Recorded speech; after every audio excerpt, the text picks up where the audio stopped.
This was the first time the man played video games with his girlfriend.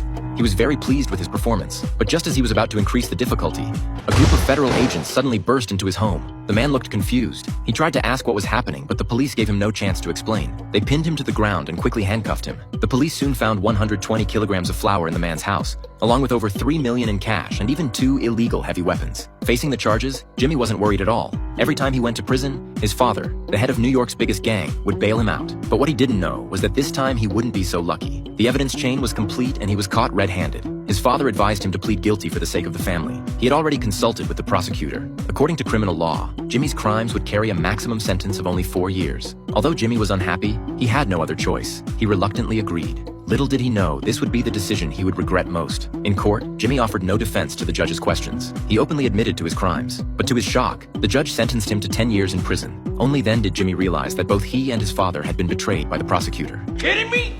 You lied to me, Beaumont! You fucking lied to me!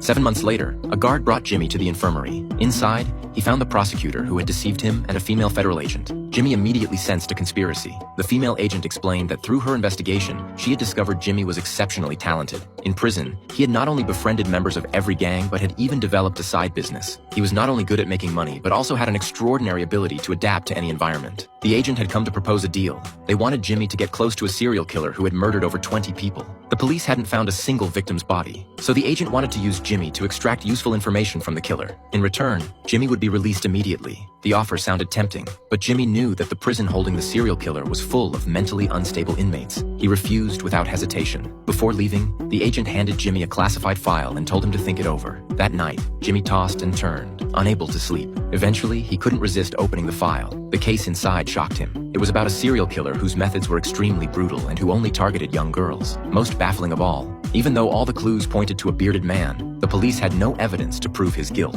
After reading the file, Jimmy didn't know what to do. So he decided to ask his father for advice. But to his surprise, it was his stepmother who came to visit. She brought devastating news. His father had suffered a stroke from the stress over Jimmy's situation. Now his father was critically ill.